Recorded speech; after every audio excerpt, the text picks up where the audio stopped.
Hi, good morning everyone. This is Sachin sir. In the last class we have seen thermal properties of matter, that is concept of heat. Now let us move on to next concept of heat, that is kinetic theory of gases. After finishing this synopsis together with thermal properties of matter, we will solve problems of thermal properties of matter and kinetic theory of gases. There completes heat, and after that we will move on to thermodynamic synopsis and solve some problems. Okay. First of all, in kinetic theory of gases, there comes a word called as atomic hypothesis, which was explained by Richard Feynman, who explained that matter is made up of atoms. This is atomic hypothesis. Atomic theory was given by John Dalton. Okay, it is given by whom? It is given by John Dalton, and atomic theory was given by John Dalton, and he explained that every atom is indivisible particles which constitutes matter. Okay, it was explained by John Dalton. Next, you people might have known that there exists a equation of state called as PV is equal to mu RT, that is by Gay-Lussac law, Charles law, Boyle's law. We see those laws in thermodynamics chapter. Actually, the formula is PV is equal to mu RT, where P is pressure, V is volume of the system, T is temperature of the system, R is universal gas constant, mu is number of moles or number of particles present in the system. Okay, next we have law of partial pressures, that is given by Dalton. They may ask in some exams, law of pressure is given by dash scientist name. They will give four scientist name, then you have to search it for Dalton, because law of partial pressure is given by Dalton. Suppose you have a system in which there are n number of particles, and total pressure of the system is P, and it is given by each of the particle is giving pressure P1, P2, P3, so on up to P1, Pn. According to this formula, the each pressure becomes mu into R, T1 by V1 plus mu into R, T2 by V2, so on up to mu into R, Tn divided by Vn, because P formula is got by here. This becomes P is equal to mu RT by V. All these pressures add up for each atoms that constitute the total pressure P of the system. Okay. Next, let us move on to pressure of an ideal gas. Pressure of an ideal gas is usually given by P is equal to 1 by 3 mnv square. P is equal to how much? 1 by 3 mnv square, where m is mass of the particle, n is number of particles per unit volume, v bar is average velocity. Okay, suppose if we take system is having energy E and its volume is V, then pressure is P, then we can connect these three terms, that is volume V of the system, energy E of the system, pressure P of the system, through this formula, that is PV is equal to 2 by 3 into E. Okay, this formula is very important. That means in this page we have seen that atomic theory was explained by John Dalton, atomic hypothesis was explained by Richard Feynman. Equation of the state is given by PV is equal to mu RT. That is equation of state is laterally it was explained by all the thermodynamic gas laws, and law of partial pressures. We know that P is equal to P1, P2, P3, so on up to Pn summa. That is given by John Dalton again. Pressure of an ideal gas is P is equal to 1 by 3 mnv square, where m is m is mass of the particle, n is number of particles per unit volume, V bar is its average velocity. If a system is having energy E, its volume is V and pressure is P, we can connect all these three things by PV is equal to 2 by 3 into E. Okay. Now let us move on to next concept, that is kinetic theory assumptions. First assumption says that the given amount of the gas is collection of large number of molecules that are random in motion. Suppose you have a small amount of gas. This amount of gas is usually having a large amount of gaseous atom, which is collection of gaseous atoms that is usually moving randomly in all possible directions. And second kinetic assumption says that interaction between the gaseous atom is negligible and all those atoms move in straight line. First one says that given amount of the gas is collection of large number of atoms that are molecules that are in random motion. Second one says that interaction between these atoms is very less and most of the atoms move in straight line. Third says that they feel collision and collision is elastic. These atoms may hit walls of the container or hit each other. The collision is given by the collision is usually given by elastic nature. Okay, the collision is usually given by elastic nature, and the shortest distance that they move between two collisions is called as mean free path, and mean free path formula is lambda is equal to 1 by root 2 pi d square n, where d is diameter of the interface, n is number of particles, lambda is mean free path. Okay, we will see this mean free path in our next class. Law of equipartition of energy. The law of equipartition of energy says that suppose you have a particle, that particle can easily move in x direction, or it can move in y direction, or it can move in z direction easily in each direction according to Boltzmann equipartition law. This was explained by Boltzmann. In each direction we are having 1 by 2 kT of energy, 1 by 2 kT of energy, 1 by 2 kT of energy. So you get E total is equal to energy in x axis, y axis plus z axis. In each axis it is having energy half kT, half kT, half kT. So in total energy becomes E is equal to 3 by 2 kT. Total energy becomes what? E is equal to 3 by 2 kT. For this is for only for one particle. If there are n number of particles, then it becomes 3 by 2 n kT.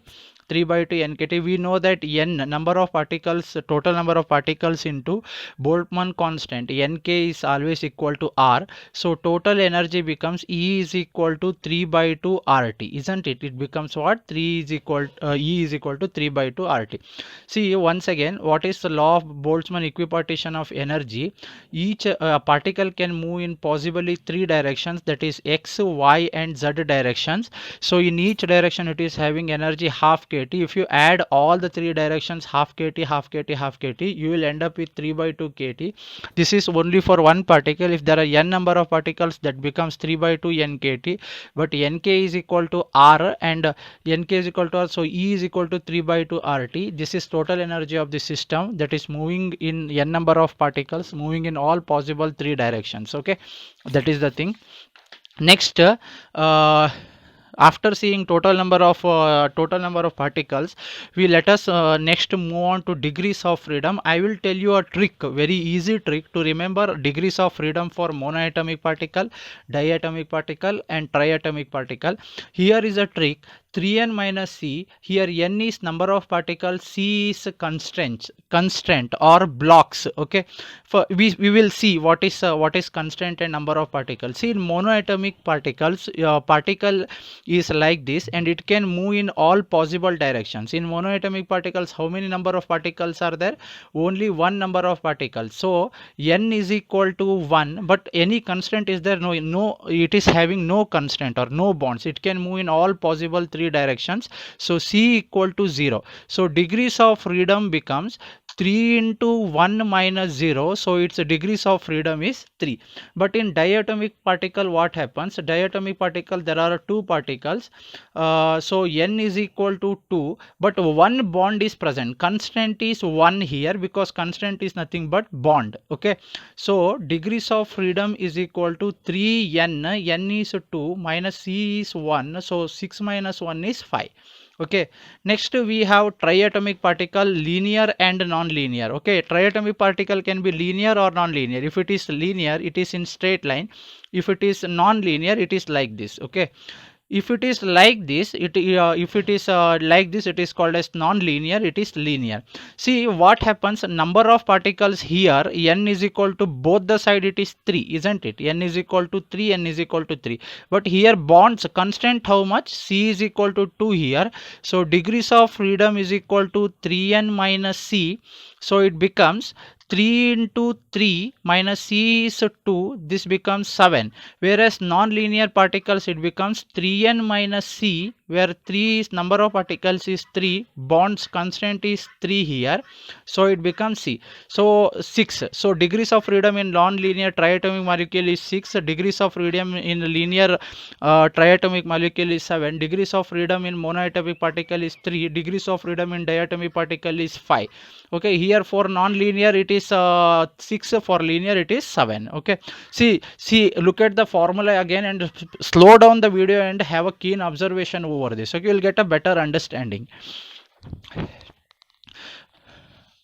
Okay, in the here next, after that we will see how to calculate Cp, actually Cv, the specific heat of constant volume, Cp, specific heat of constant pressure, gamma, that is atomicity for monoatomic particles and diatomic particles and triatomic particles that are linear and non-linear. Okay, see, I will show it for monoatomic particle, probably for diatomic particle you have to show it for triatomic, linear and non-linear. Okay, actually what is total energy, we have just now saw that here in this equipartition energy. I have told that total energy is equal to E is equal to 3 by 2 RT. See here, E is equal to how much? 3 by 2 RT. So it becomes E is equal to 3 by 2 RT, or this energy is also called as U is equal to 3 by 2 RT. You can say that specific heat of constant volume, this is nothing but a rate of change of energy, so it becomes du by dt, that is temperature. You will get Cv as 3 by 2 R. Cv is what here? 3 by 2 R. But what is Cp? Cp minus Cv relation. Cp minus Cv according to Mayer's equation is R. So Cp is equal to Cv plus R. Cp is equal to Cv plus R. So it becomes Cp is equal to Cv plus R is how much? Cv is 3 by 2 R here, plus R you will get. So Cp is equal to 5 by 2 R. Okay, Cp is how much? 5 by 2 R. Cv is 3 by 2 R. What is atomicity? Atomicity is Cp by Cv. So this will be 5 by 2 R divided by 3 by 2 R. R cancel, 2 cancel. You will get 5 by 3. Okay. This will be the answer. This is for what? This is for monoatomic particles. For monoatomic particles, what is the degrees of freedom? 3. For diatomic particle, you will get energy as what? Diatomic particle, what is degrees of freedom? In diatomic particle, degrees of freedom is 5. So given equation becomes, this energy equation becomes 5 by 2 RT. Can you calculate what is Cv, what is Cp, and what is Cp minus Cv here, and also atomicity? In the similar way, take energy U is equal to 6 by 2 RT for triatomic molecule 1, and 7 by 2 RT for linear, and this is for non-linear. You will get energy and calculate Cv, Cp, Cp minus Cv, and also atomicity values. Okay, here I have calculated already for monoatomic particle. You can calculate for diatomic particle. Okay, let me show how to calculate for diatomic particle. See, you have Cv is equal to how much? Cv is equal, degrees of freedom is actually degrees of freedom for diatomic particle is 5, so it is 5 by 2 RT. So energy is nothing but, this is energy, or E is equal to U. So you can calculate Cv as du by dt. When you differentiate with respect to temperature, you will get Cv is equal to 5 by 2 R. But Cp minus Cv is equal to our Mayer's equation. Cp can be calculated as 5 by 2 R plus R. So Cp becomes 7 by 2 R. Atomicity can be calculated by Cp by Cv, that is 7 by 2 R divided by 5 by 2 R, which you will get 7 by 5. Atomicity is 7 by 5 for diatomic particles. Okay, please pause the video or take the screenshot. This is a better understanding, better explanation to calculate degrees of freedom, Cp, Cv, Cp minus Cv, atomicity, etc. Okay, how do you start with triatomic molecule, that is linear here? Take energy as, because its degrees of freedom is 7, you will get 7 by 2 RT. See, degrees of freedom, you can generalize summarize this formula as U is equal to F by 2 RT, where F is equal to 3 for monoatomic particle, 5 for diatomic, 6 for non-linear triatomic, 7 for linear triatomic. Just to keep it, differentiate, you will get CV. Take Cp minus Cv is equal to R, you will get 7 by 2 R. Take as atomicity, you will get the different values. Bere values alla barta hoಗುತ್ತೆ. Okay, thank you. This I think this is a better trick and understanding for the degrees of freedom, Cp Cv, Cp minus Cv, Mayer's equation and atomicity. Okay, in the next class we will see some more concepts, synopsis, and we let us move on to the other problems of the same concept. Okay, thank you.